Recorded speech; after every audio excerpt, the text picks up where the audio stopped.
Certainty is purchased মানে নিশ্চয়তাটাকে কিনে নেওয়া হচ্ছে ইন এক্সচেঞ্জ অফ আনসার্টেনটি, একটা অনিশ্চয়তার বিনিময়ে। আমি একজন পার্সন, আমার কাঁধে কিছু অনিশ্চয়তা আছে। সেটা হতে পারে আমার জীবন, হতে পারে আমার সম্পদ, যে কোনো জায়গায় হতে পারে। তো এই যে সম্পদ এবং জীবনের ক্ষেত্রে, জীবন যে কোনো মুহূর্তে কী হতে পারে, এটা নাশ হয়ে যেতে পারে, কোনো ক্ষতি হয়ে যেতে পারে, কোনো দুর্ঘটনা ঘটে যেতে পারে। সম্পদের ক্ষেত্রেও ঠিক এমনই হতে পারে। ইভেন আমরা এখন এখানে যে দাঁড়িয়ে আছি, এটাও একটা অনিশ্চয়তা, একটা এনভায়রনমেন্ট সৃষ্টি হতে পারে। কোনো একটা ক্যাটাস্ট্রফিক সাইড বা ন্যাচারাল কোনো ডিজাস্টার হতে পারে, যেটার মাধ্যম দিয়ে এইটা ধ্বংস হয়ে যেতে পারে। তো সেই অবস্থান থেকেও একটা অনিশ্চয়তা সৃষ্টি হতে পারে।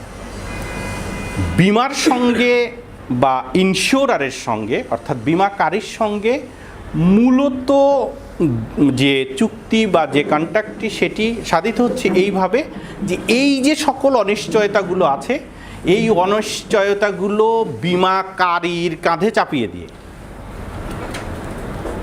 তার কাছ থেকে একটি নিশ্চয়তাটাকে কিনে নেওয়া, যে আল্লাহ না করুক কোনো দৈব কারণে আমার জীবন বা সম্পদের যদি কোনো ক্ষতি, যদি কোনো হানি অথবা যদি দুর্ঘটনা বা ডেস্ট্রয় বা ড্যামেজ হয়ে যায়, তাহলে তার বিপরীতে আমাকে ফাইন্যান্সিয়াল সাপোর্ট।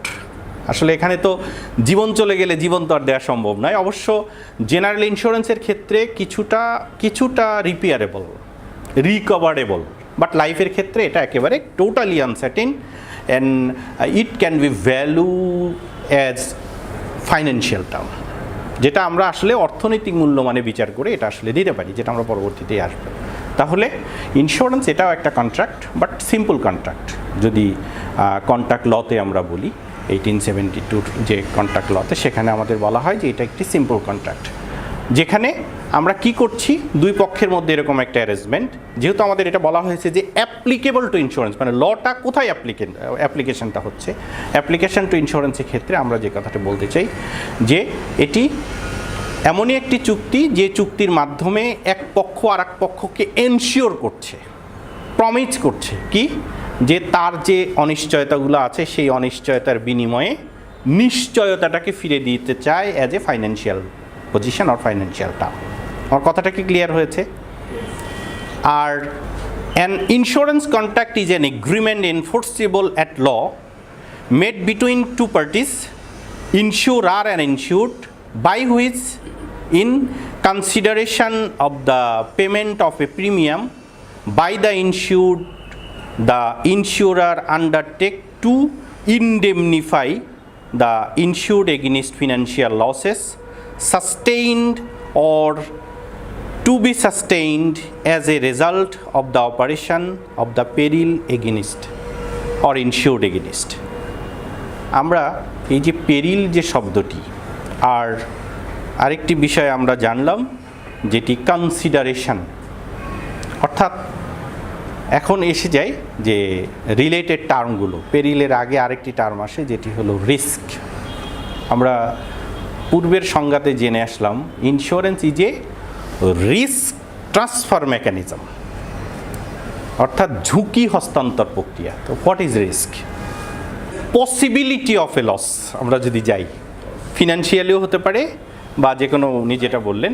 আরেকটা হলো রিস্ক ইজ টোটালি আনসার্টেইনটি। ঝুঁকিটা আসলে কি, একটা অনিশ্চয়তা, যে কোনো মুহূর্তেই এটি ঘটে যেতে পারে, যেটা আমরা আসলে হ্যান্ডেল করার সুবিধার্থে এটা হয়তো এটাকে ফিনান্সিয়ালি বিচার করছি বা ব্যাপকতা আকারে বিচার করছি।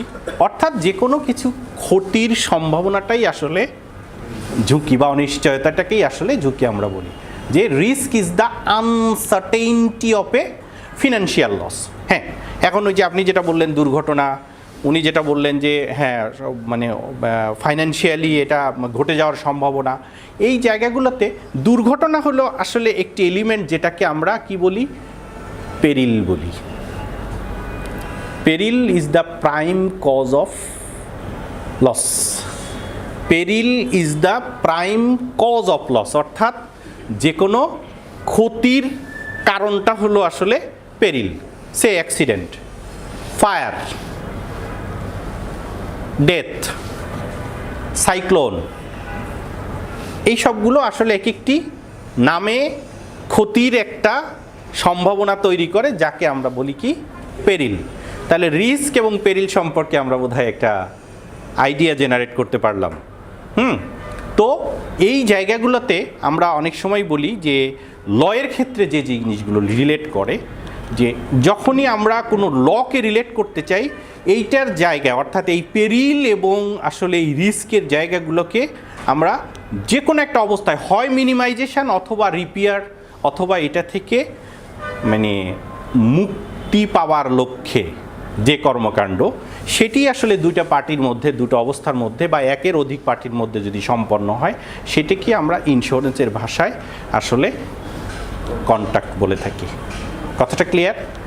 তো এই ইন্স্যুরেন্সের কন্ট্রাক্ট সাধিত হইতে হলে প্রথম কথা হলো যে আমাদের দেশীয় জায়গায় যদি আসি, ওই যে ইনভাইটেশন টু ট্রিট থেকে অফার পর্যন্ত যাইতে নিজের ভিতরে আসলে একটা মানসিকতা তৈরি হইতে হবে। যে কোনো লকে আমরা যদি এনফোর্সিয়েবল করতে চাই, street law say for example, যে আমরা রাস্তায় চলছি, অনেকগুলো কিন্তু বিধি নিষেধ বা নিয়মকানুন আছে না রাস্তায় চলার জন্য।